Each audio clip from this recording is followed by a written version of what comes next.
Now that we've set up compression, the final step in our processing chain is limiting. A limiter ensures that our audio never exceeds a set peak level, preventing distortion while bringing the overall loudness up to a consistent level. In audiobook, we're typically given a target loudness range of -18 to -23 RMS, but in practical terms, we just keep it to -20. For peaks, it's a very hard limit of -3 decibels. Let's go through how to set it up with different tools, starting with reaLimit, then moving on to SmartLimit, and finally looking at the free option built into Reaper, reaLimit. Let's start with adding reaLimit to the end of the FX chain.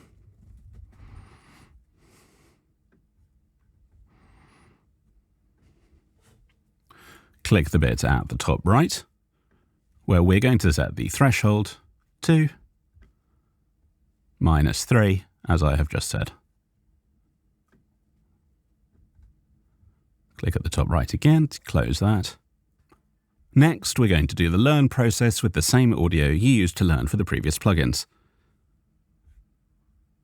As with PureComp, there is no speech high and speech low, there's just speech. So hit the learn button. So you can record yourself talking for a little while, saying lots of lovely things, talking about bread and cheese and pancakes, and for some reason I always default to talking about food when I have to make up something on the spot.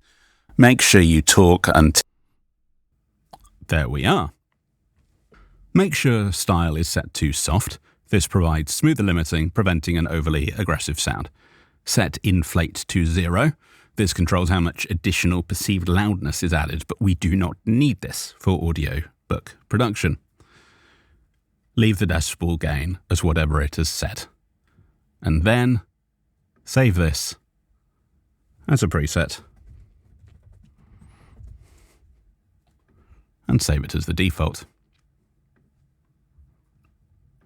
Now I'm going to remove this so that I can show you SmartLimit. So we're going to add SmartLimit again in the same way, dragging it to the FX chain. Make sure loudness is set to integrated. I think it defaults here. Make sure true peak is on. And set the peak limit here to -3. Now a note I will add, sometimes you have to set this to -2.9 to get an actual limit of 3. That is because this is the true peak. This is a limit based on true peak, and we're actually limiting based on peak. Now things are going to get a bit weird. We want an RMS of -20, which should equate to -23 LUFS.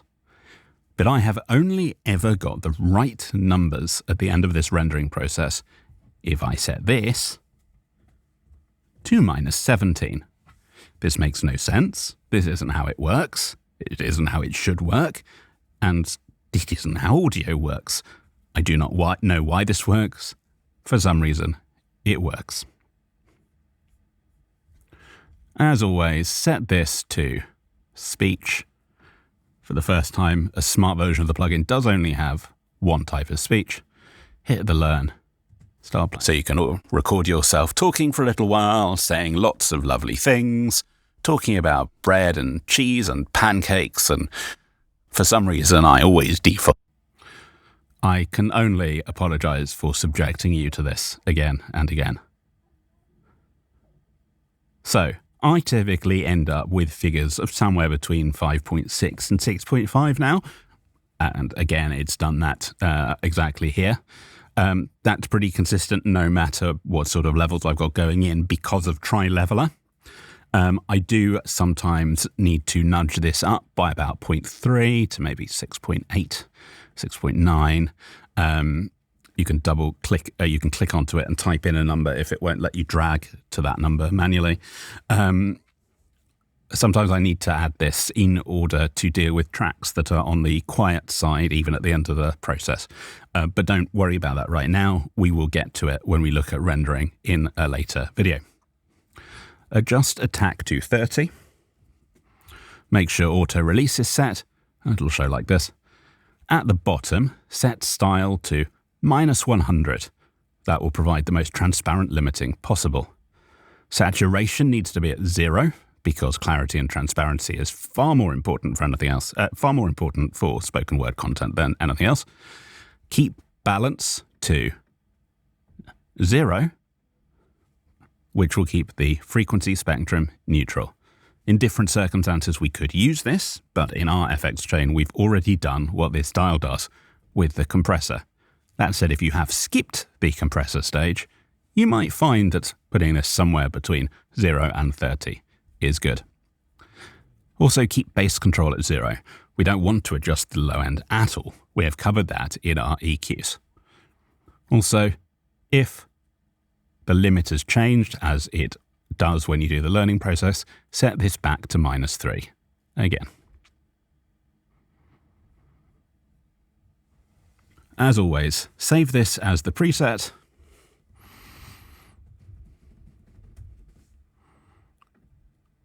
Save as the default. If you're not using reaLimit or SmartLimit, then you can use reaLimit. In that case, you're going to want to do this. Add reaLimit to the end of the FX chain.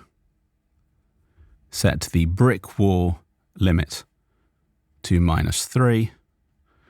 Usually easier to type it in. Leave everything else as it is, and then you're going to have to adjust the gain elsewhere and do test renders until you get the correct loudness. But for now, just add in the plugin volume adjustment, and based on my experience and tri-leveler, you can literally just leave this at 6 decibels adjustment up. You don't even need to save it as a preset because that is the preset. And now reaLimit and the volume adjustment will work as intended. Now wait a moment while I add SmartLimit back in, as I will use my preferred plugin when we are in later videos. That is defaulted back to what we saved. We have now finished our FX chain, which means we've also finished setting up our template. So now we need to make sure everything is set up the way we want it. So first, delete the recording you've been using earlier. Put the playback cursor over here at 0. Right click up here and click remove selection if it's visible, because we do not want any selections showing up. I like to set my track control panel layout over here to 75B. Same again here, right click, track layout, track panel, 75% B, because then I can drag this down here, just there. And then zoom the track in so that it runs to about 5 minutes or so at the most. Although you may want to zoom it in even more. There we are. Tone ripple editing.